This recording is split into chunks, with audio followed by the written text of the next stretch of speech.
Salut à toi et bienvenue dans cette vidéo. Aujourd'hui, je te parle de la GoPro Hero 5 Black qui est ma caméra personnelle que j'utilise pour filmer mes sorties VTT et mes vidéos YouTube. Donc aujourd'hui, je souhaite faire le témoignage à propos de cette caméra, qu'est-ce que j'en pense. Et par exemple, si toi tu es intéressé pour te lancer sur YouTube ou alors si tu veux juste filmer tes vacances au ski ou alors tes sorties VTT avec tes copains et que tu veux acheter une caméra, bah peut-être que c'est la caméra qu'il te faut et je pense bien d'ailleurs. Donc est-ce que cette caméra est destinée principalement, est-ce qu'elle est utilisable pour filmer ses sorties VTT? Bah bien sûr, parce que moi je l'utilise tout le temps pour mes sorties et comme vous pouvez voir dans de nombreuses vidéos de ma chaîne YouTube où je montre les sorties, elle fait carrément le taf, elle est de bonne qualité d'ailleurs. En parlant de la qualité, elle est disponible en plein de qualités différentes. Bon voilà, moi personnellement je filme en 1080p mes vidéos parce que c'est une norme sur YouTube. La plupart des vidéos YouTube sont en 1080p. D'ailleurs, elle peut monter à une résolution maximale de 4K. Bon, moi personnellement, je l'utilise pas parce que c'est quand même des fichiers très lourds. Voilà. Après, pour ceux qui veulent des images d'une grande qualité, pas de souci, vous pouvez en avoir. Après, bien sûr, on va pas non plus avoir un résultat professionnel comme pourrait avoir une caméra plus professionnelle comme un appareil photo, un réflexe et tout. Donc cette caméra, elle est principalement destinée à qui? Alors, pour moi, je dirais qu'elle est principalement destinée aux personnes qui cherchent à avoir une caméra assez petite, assez transportable, qui peut se mettre dans un sac à dos de VTT et à tout moment, tu peux la sortir, filmer un peu les paysages qu'il y a autour de toi ou alors les descentes que tu fais. Après, si tu veux vraiment faire des résultats hyper cinématiques, très professionnels, comme tu pourrais voir sur les vidéos de Fabio Wimmer, bah, cette caméra, elle peut pas faire autant. Tu comprends bien qu'une aussi petite caméra, ça peut pas faire des résultats de ouf. D'ailleurs, je tiens, voilà, à te montrer cette belle vue dans le sud, avec la mer qui est juste au fond.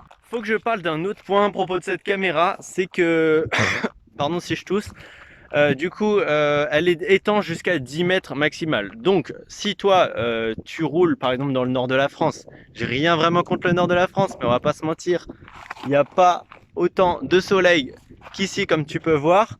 Il y a souvent des terrains humides, assez de boue, etc. Et par exemple, tu peux avoir des projections de boue sur la GoPro, pas de souci. Vu qu'elle est étanche, elle marchera encore très bien, pas de souci. Moi, par exemple, je l'ai essayé dans la piscine, dans la mer, aucun souci. Après, elle marche parfaitement. Par contre, il faut bien faire attention de fermer correctement le clapet pour pas qu'il y ait d'eau qui rentre dedans. Voilà, c'est juste ça la condition. Et du coup, on passe aux autres avantages de la GoPro. Alors, pour avoir un rendu plus professionnel, cette caméra, elle a un stabilisateur intégré.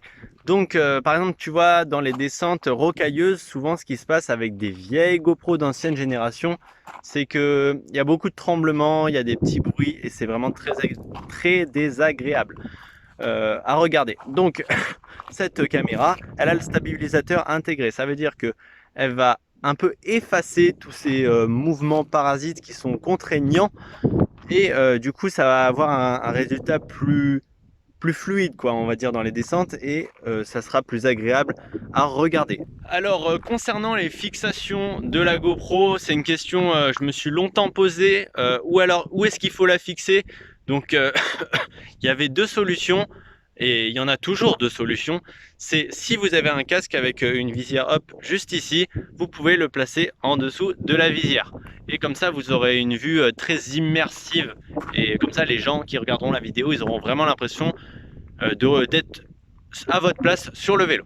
Deuxième solution, parce que moi j'ai pas de visière, parce que j'ai un casque de cross-country, du coup, moi je la mets juste là et du coup ça fait aussi bien le taf. En fait, j'ai un harnais que je mets juste là et après qui tient la GoPro comme ça, tu peux bah, aussi avoir une vue immersive, peut-être un peu moins immersive que là. En tout cas, euh, si tu fais de l'enduro, du DH, all mountain et que tu as un casque avec une visière, je te conseille plus de le mettre sous la visière que là, parce que là, il y a beaucoup moins de tremblements bah, que ici. D'ailleurs, cette caméra, elle a plusieurs angles de vue, donc ça veut dire que tu peux avoir un angle de vue plus ou moins grand.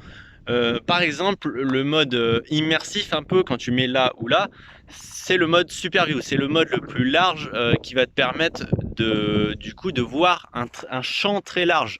Que tandis que par exemple quand je fais mes vidéos dans la chambre où ça nécessite pas d'avoir un plan très large, eh ben, tu peux avoir des modes classiques comme moyen, petit, etc. Enfin, tu as tous les noms de modes qui sont dessus, je les connais pas par cœur, mais ça c'est assez pratique. Bon, ça existe depuis tout le temps chez le GoPro, à part chez les très anciennes GoPro, et c'est assez pratique. Il y a un autre petit gadget que certains aimeront sûrement, c'est le contrôle vocal. Ça veut dire que, par exemple, si tu n'as pas envie d'appuyer sur le bouton, parce qu'il n'est pas forcément accessible, tu n'as pas envie à chaque fois d'appuyer sur le bouton, du coup, une petite option qui est sympa, c'est le contrôle vocal. Tu dis GoPro enregistrer vidéo, ça lance l'enregistrement. Tu dis GoPro arrêter vidéo et ça stoppe l'enregistrement. Et ça, c'est vachement pratique. Surtout voilà, si t'as pas trop d'accessibilité du bouton et tu peux pas vraiment l'appuyer. Après bon, certains qui ont un peu la flemme, bah, ils vont bien s'amuser avec cette option.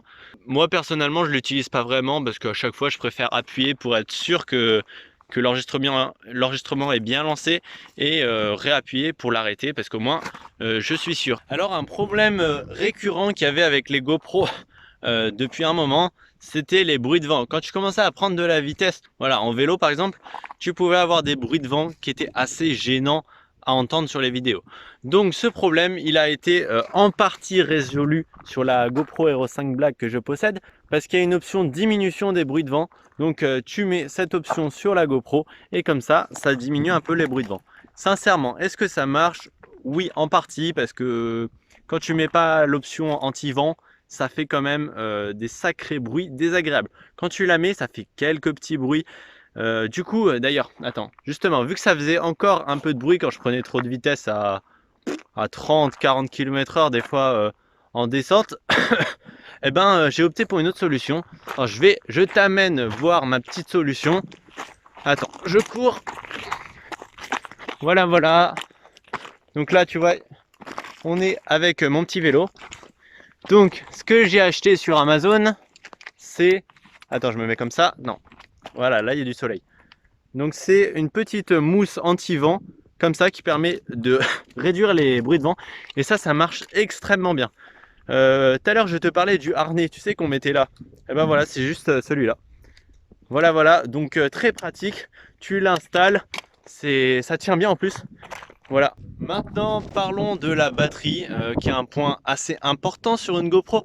Donc, je t'ai amené la GoPro juste là, dans ce sens-là, c'est mieux. Du coup, pour accéder à la batterie, hop, tu as juste un petit clapet à ouvrir, pas très compliqué, hop. Et là, la batterie est accessible juste là. Bon, là, il y a un peu de vent, c'est contraignant avec mes cheveux. Au niveau de l'autonomie de la batterie, je dirais que si tu fais une sortie de 2 heures et que tu filmes juste l'essentiel, ça peut tenir.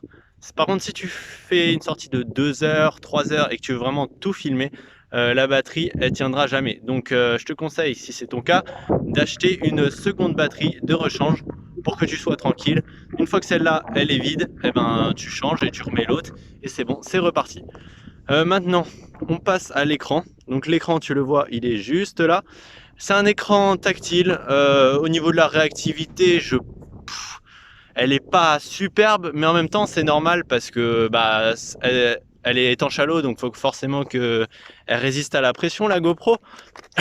Après, c'est pas quelque chose de très gênant parce que ça reste une caméra d'action, c'est pas un téléphone que tu utilises tous les jours. Après, cet écran, il est assez pratique parce que il y a des GoPro par exemple qui n'ont pas d'écran. Et bah, c'est un peu contraignant quand tu n'as pas d'écran parce que si tu veux filmer un truc, tu sais pas vraiment ce que tu as filmé. Là, au moins, tu as un bon cadre, tu sais à peu près qu'est-ce que tu filmes. Du coup, pour moi, l'écran, c'est un bon point. À un moment, j'ai hésité avec la GoPro Hero 5 Session et finalement, j'ai bien fait d'acheter celle-là parce que c'est beaucoup plus pratique. Donc, j'espère que cette vidéo présentation de la GoPro t'aura plu. Je te laisse sur cette petite vue qui est très belle. Et je te laisse avec mon vélo aussi. Voilà, voilà. Donc j'espère que cette vidéo t'aura plu. Si tu veux, je te mets un lien dans la description pour l'acheter si tu es intéressé. Et je te dis à plus dans une prochaine vidéo. Allez, ciao!